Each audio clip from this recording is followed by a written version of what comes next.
Candyman, Candyman, Candyman, Candyman. What? You guys thought I was gonna say his name 5 times? You lost your dang mind. What up, y'all? It's your boy, Infamous Being Communist Report. Welcome back. Alright, since your boy don't got that much time left, and well, it is kinda Halloween, I thought it would be a good idea to review or at least do my own commentary on all the Candyman movies. Even the new one that came out in 2021. So, like, share, subscribe, follow me on Instagram, check me out on DeviantArt. Links to everything is down below. And guys, if you want to get my videos early, head over to my Patreon page. The link is in the description. Candyman was pretty much kind of like a combination of Bloody Mary and the Hook Man. I mean, we all heard the story of Bloody Mary at some point. That she was some sort, well, depending on the urban legend or which version of the Bloody Mary urban legend that you've heard of, you have to say her name in a mirror at least 13 times, sometimes 5, 3, depending on who told you who it was. And sometimes there are different interpretations of Bloody Mary. Some people say that she was some sort of royalty, or I don't know, a daughter of some sort of factory worker that got killed or something. And she only appears if you say her name in the mirror a couple times though. I mean, the movie's pretty much a commentary on urban legends and how powerful they can be sometimes. Sometimes to the point where they could possibly be viewed and seen as some sort of religious kind of thing. I mean, throughout most of the movie, the movie kind of has a dark undertone, kind of this religious undertone to it. Throughout most of the movie, you hear a choir singing in the background whenever Candyman kind of do his thing or kills people. Alright, the story behind Candyman is he was a black man from the 1800s who was a famous painter, and he was hired to do a painting of some sort of rich guy daughter, and eventually he fell in love with the daughter, and she getting pregnant. The dad finds out and hired some goons to kill him. They killed him by using bees to sting him to death and fall off his hand to have a hook with it. And legend has it, if you say his name 5 times, he will appear and kill the people who summoned him. Okay, you gotta admit, man, the effects for the movie is so insane, man. Especially for the 90s, man. This is our actual real facts. Not Sweeney Todd, Tony Todd, the actor who plays Candyman, bro, he had actual bees in his mouth. They had to create some sort of dental device that will stop the bees from really coming into his mouth. And he got stung a couple times, but he ended up alright. They say every time he gets stung, he got paid an extra $1,000. Honestly, man, that was a smart move for him to do.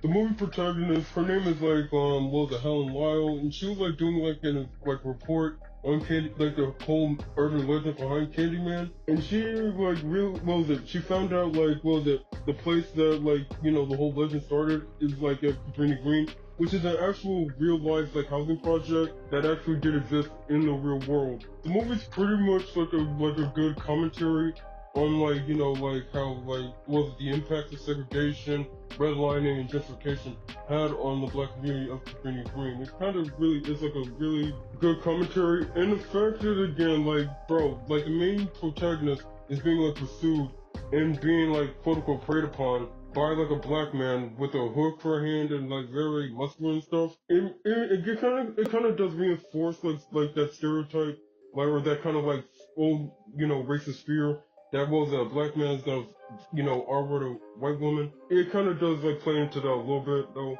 I'm just saying that's something I noticed. Okay, Trevor, the husband. Okay, honestly, man, he really did deserve to die at the end of the movie, man. And also, I'm glad that Ellen was the one that killed him, honestly though. Because bro, you've been cheating on your wife this whole time, and you knew that she was gonna get out, and you knew that there was no chance of getting out, and you decided to basically move on from her that easy. Bro, what is wrong with you? You idiot, bro. But again, he kind of did deserve to die though. He really did deserve that. Okay, and here's a question. Where the heck is Jake's parents, man? Where the heck were they? Also though, I like what they kind of did with was the British professor pretty much explaining the whole storyline of the whole Candyman lore, because given the fact that the book that Candyman was based on, it was based on a book called Forbidden, and it was written by a British guy named Clive Barker. It made sense for the guy who explained the whole lore was a British guy, because after all, it was based on a British book. Throughout most of the movie though, it kind of was hinted at the fact that Candyman thinks that Helen was his reincarnated lover, And okay, that actually did make sense. During the whole like what was it like Helen being accused of murder because of because she summoned Candyman. Candyman like took like a baby Anthony, but Helen managed to save him just in time. Good thing too. And at the end of the movie, though, I mean, I really did like how, like, at the end of the movie, like, Helen, like, kind of, like, became, like, a Candyman kind of ghost in the end and killed her husband. I'm glad that actually happened. Again, he deserved it. And it kind of does, like, reinforce the whole religious narrative or undertone that the movie kind of had, if that makes sense. Okay, Candyman 2, Farewell to the Flesh. I'm gonna be honest with you guys, I really did like this sequel though, because one, we get at least like a little more exploration or a little more, like, I don't know, more context to how Candyman is really Candyman and stuff. At least we actually got like a more detailed understanding of how like Daniel Robitaille, like how he became Candyman in the first place, and where did the name Candyman actually came from. The movie did start off like what was it, at least a couple years like after the events from the first movie. And remember that British what was it, that teacher, professor dude was pretty much explaining the origins behind Candyman. He wrote like a whole book on that and pretty much was talking about like the whole legend and like how people got sucked up in the myth. And they did bring up Helen, at least they kind of like brought her into that, so that makes sense. So just a little gag, just to like entertain the audience, he decided to like say Candyman's name like 5 times. Then we got introduced to this dude named Ethan Tehran. Ethan is like a son of like what was it, Paul Tehran or something, and pretty much like he was it, like went to like the professor to come like confront him and like him kind of like being responsible for the fact that his daughter died because he summoned Candyman. The whole thing is pretty much like a murder mystery like plot because like the professor dude got killed. Then we got to introduce to Annie. Annie is pretty much she's married to the chef dude. And also she's a school teacher. Also Ethan's sister. And also her mom was kind of like dying of cancer. Ever since like the events that happened like in the first movie, everyone like in the neighborhood like decided to like not say the word Candyman. But eventually like someone like kind of like broke that rule, and like the whole myth and legend behind Candyman pretty much spread to everywhere. Also to like New Orleans, because like that's where the movies kind of like take place. Caroline was teaching her class, and pretty much like she was looking at her student Matthew drawing. Like he can draw really good, and he was like drawing like the whole Candyman legend and how he died and stuff. And he pretty much like tried to like tell the kids, hey, Candyman's not really real. So in order to prove it, so she pretty much like said his name like 5 times. After that, like she got a call from like the police about her brother. The brother like confessed to the whole thing because like he was trying to like get in to stop like worrying about it and asking questions about the whole thing. But this kind of like encouraged her to like seek more answers. Then she like did her own little investigation. Eventually, like, one of her students kind of got missing. I remember when I told y'all about, like, the whole religious parallels, like, in the last movie? Well, in this version, I'm just saying, like, in this sequel, like, I mean, it's just saying the religious, like, allegory kind of, like, shows up, like, more and more in this one. I mean, given the fact that, like, we have, like, constant, like, dialogue, like, more dialogue from, like, what was it, the Reverend Matthew's dad. He was, like, pointing out the fact that, like, it made sense, like, why, like, he was explaining, like, the reason why people, like, believe in the whole Candyman, like, stories, and, like, actually starting to believe in it, like, in a religious sense, because, like, from what he explained, like, in desperate times, people might turn to false gods and stuff, and that's, like, kind of how Candyman is presented in a way, in a sense, like, from a religious perspective. And at the end of the movie, though, like, we see, like, Annie and, like, Matthew pretty much, like, getting, like, the mark of, like, I forgot, like, which denomination does that, but all I know is, like, the dad kind of, like, put, like, holy water on them for some reason.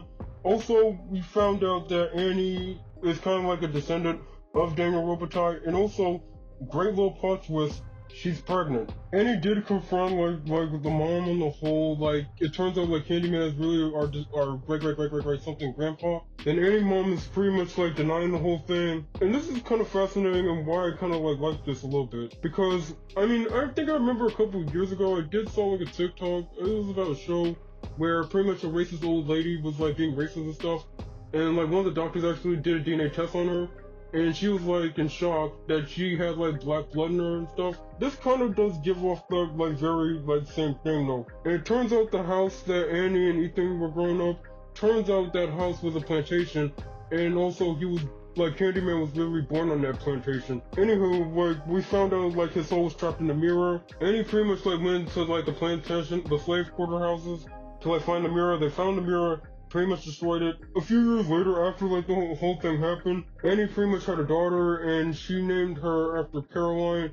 Caroline is like Daniel Robitaille's lover like before he died, and pretty much Annie was like showing her like the family like portrait and all the stuff, and like showed him like a picture of Daniel Robitaille back then. She was trying to like not like repeat the same mistakes of like hiding like the family lineage from her children and her future children's children and all that stuff. Honestly, man, the guy who like had like Ethan like up against the window and tried to call it Candyman, bro, the way that he like says Candyman, bro, he definitely gives off like Joker vibes.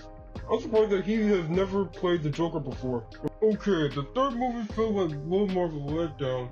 I mean, it kind of does. Okay, it's just the timeline. It just doesn't make sense in this movie. Like, was it the last movie? Like, was it shown that Annie had a kid, but in this one she's already grown up and it's still the 90s? Alright, so pretty much like Caroline McCleaver, that's her last name. I forgot to mention that. She's pretty much is like, was it like showing like Daniel Robitaille's like paintings from like when he was alive, show him at this art gallery. The whole thing takes place in California. She was having like a little like problem with like the marketing. There was a dude named Miguel, he's the owner of the art gallery, and pretty much was like telling her like, hey, it's a good idea to like put like Candyman on the title because it will make more people like want to come in here. Caroline did threaten to like take away like the paintings because like she doesn't want like people to associate Daniel Robitaille with the myth. She was talking, Caroline threatened to like take away the paintings if like they don't like change something, and he was like, okay, we're gonna change a few things, whatever. Then Caroline kind of like talked to like Rosa, her friend Tamara. She was like telling her about like the whole Candyman myth, and pretty much like she wasn't believing that and was trying to like get Caroline to say the myth. On the night of the show, like everyone was like enjoying the show, everyone was like seeing the whole thing. Miguel started to like tell the story about Candyman, like how Daniel Robitaille was like this artist and all that stuff, yada yada. He got killed. Then Caroline kind of introduced herself as like, descendant of Daniel Robitaille. And she wanted to like remind the people that Candyman, that's just a myth. What is real is like Daniel Robitaille, the real quote unquote Candyman. And like, she just wanted people to remember him for being the artist, not the killer. But then Miguel kind of like pressures her into saying the words in the mirror. She said the words a couple times. Then there was some like crazy like, fan of like Candyman with a hook, like trying to kill her, but it turns out the whole thing was just an act. The actor's name is also Daniel. Later, Caroline was trying to like walk home. Caroline kind of like meet up with Candyman, and Candyman's like, "Are you kidding me, my descendant? You don't believe in me?" And he kind of like made her pass out and kind of like, just appear on a bench somewhere. Caroline did woke up in like on a bench somewhere, and she pretty much like had an idea to pretty much visit Miguel to check on him at his place. She walked in and she noticed that like something weird is going on. He went up to her room and she saw his dead body. She called the cops. One of them was really racist and crap. They kind of had spoons for her. They dropped her off at her place, and like her roommate Tamara was like telling her like, oh, she's screaming, she's dying. But really, she just got the part and stuff. Eventually, like, David, like, came into, like, her place and told her that the cops was, like, messing with him. Because, like, again, like, she told him that, like, told the cops that, like, again, like, she was, like, an actor for the show and was, like, connected to a hook. Then she also heard about, like, the paintings were, like, stolen from the art gallery. Caroline pretty much came up with an idea. If we can, like, catch the thieves or catch, like, the gang that took the paintings, we could probably, like, take them and, like, prove the fact that he's innocent once for all. We found out about, like, David's life. He has a daughter and a grandma who's a healer and stuff. Try to, like, figure out what's going on with Candyman. Candyman, like, showed up to Caroline again, and, like, I showed you, like, people being killed, and you still doubt that I exist? Really? Also, though, I can't blame Candyman for that, because, seriously, I killed, I'm a ghost that killed, like, a bunch of people that you already knew from saying my name multiple times already. And you still have a hard time believing that? Really? Then Candyman kind of like killed her roommate too, and the cops showed up and arrested her. Caroline like found like the people who people eventually like Caroline realized and found out about like who took the paintings. And it turns out it was like nothing but like Candyman worshippers that are like pretty insane and obsessed with Candyman. They pretty much summoned him and Candyman killed them all. and Caroline had to had to go rescue David because Candyman took him in exchange for like her life or his. Again, the religious undertone to like the whole Candyman mythos, like in this movie, is like very prominent, just like the last three movies, honestly. Caroline managed to save David and managed to like defeat Candyman because like his soul was kind of like, connected to his paintings, most specifically a painting of himself.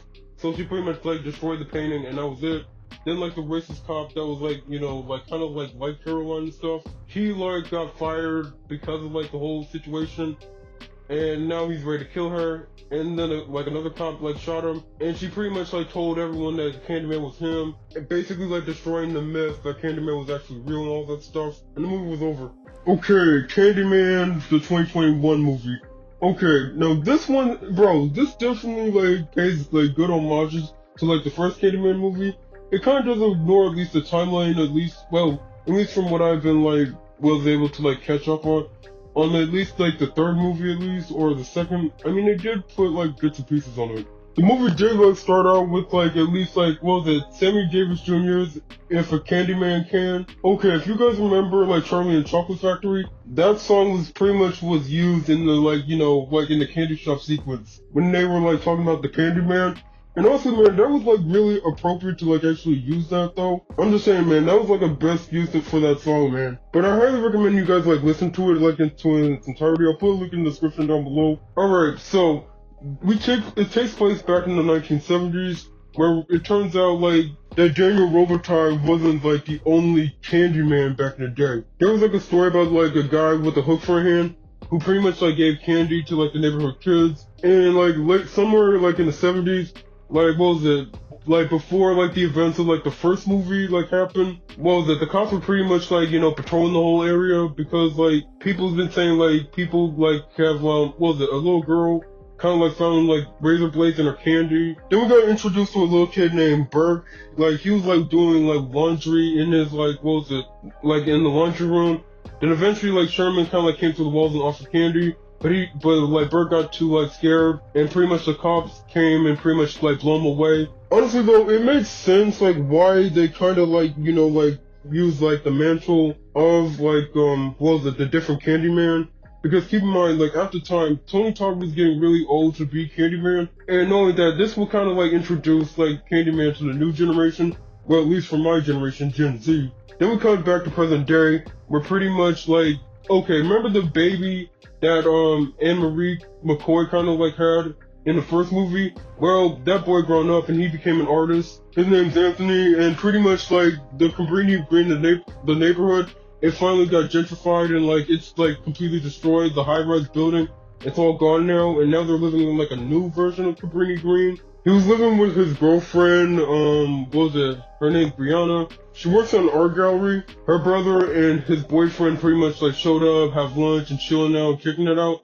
And pretty much the brother was like telling like the story about Helen Lyle, because Helen Lyle somewhat became like an urban legend herself. And like again, like everyone was a little spooked out. Anthony was having a hard time like creating like new pieces, but ever since like he heard about like, Helen Lyle, he became obsessed and try to like find out like more information about like the whole Cabrini Green back in the day and like the whole Helen Lyle situation, because like he got inspired by that and started creating new art pieces. Eventually like he heard like about Candyman from Burke, the kid from the laundromat. Like he's all grown up now and now he owns his own laundromat, and pretty much like Burke was telling him everything about the whole Candyman thing. Anthony did like take a picture of like everything that's happening in the old Cabrini Green, but then he got stung by a bee, kind of foreshadowing the fact that he will become the new Candyman. Anywho, like, Anthony started to get to work, and he presented his work at the gallery.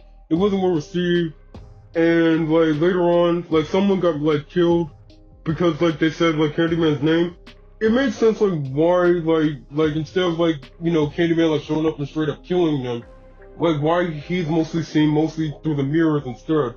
Because think about it, like, it's been years or decades since the last time people have heard the name Candyman. And as previously stated in the last movie, without his congregation, he is nothing, like he will fade to exist. But in this case, well, at least like I don't know, visual storytelling wise, because keep in mind, the belief in Candyman is so low right now, to the point where he can't just visibly appear to people like Daniel Robitaille did, like, or at least the Tony Todd version, used to do in the last three movies. Because people still believed in the myth, but now, like, he needs to, like, build up that belief again to the point where people could actually see him in the flesh this time. Anthony became a little more famous and a little more unhinged, more and more as more people like get killed by saying like Candyman's name like 5 times. Eventually like the bee sting started to like spread throughout like most of his body. Eventually like Anthony like came home to his mama. His mama was played by Vanessa Williams. You know, the lady from like the first movie with the baby.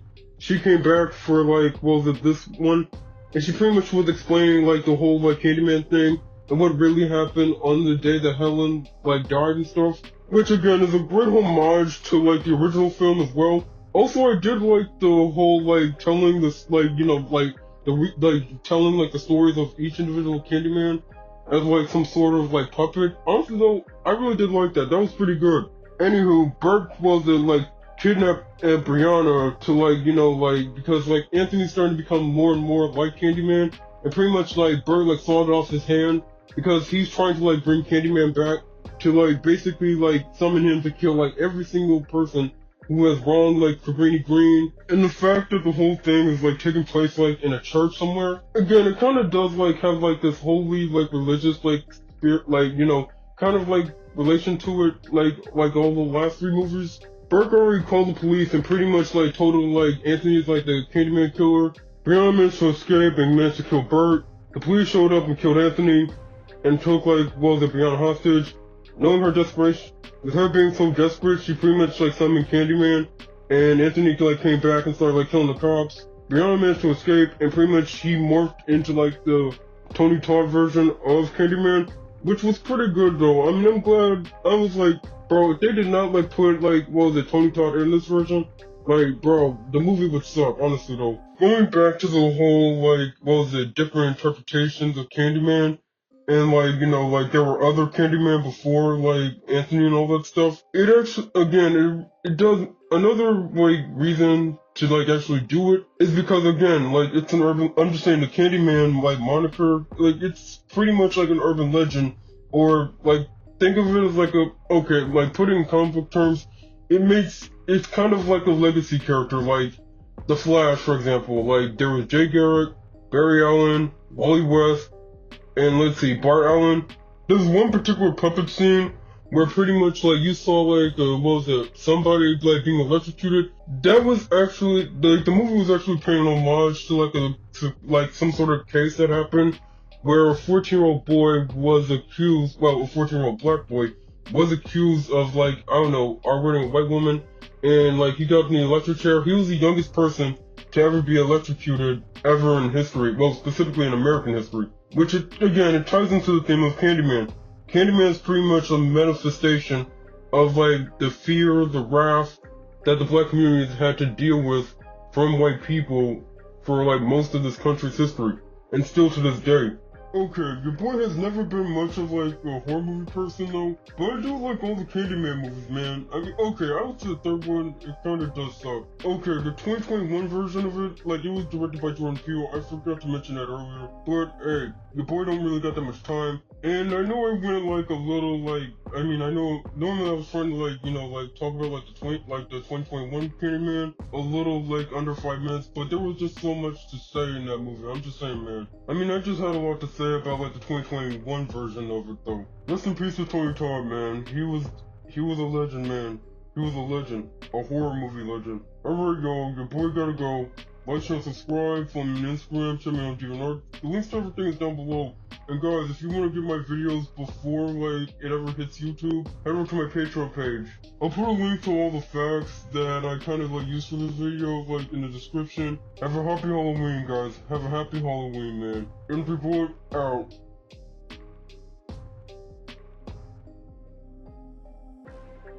Okay, your boy has never been much of like a horror movie person though, but I do like all the Candyman movies, man. I mean, okay, I would say the third one, it kinda does suck. Okay, the 2021 version of it, like it was directed by Jordan Peele, I forgot to mention that earlier, but hey, your boy don't really got that much time, and I know I went like a little like, I mean, I know, normally I was trying to like, you know, like talk about like the 2021 Candyman, a little like under 5 minutes, but there was just so much to say in that movie, I'm just saying, man. I mean, I just had a lot to say about like the 2021 version of it though. Rest in peace to Tony Todd, man. He was He was a legend, man.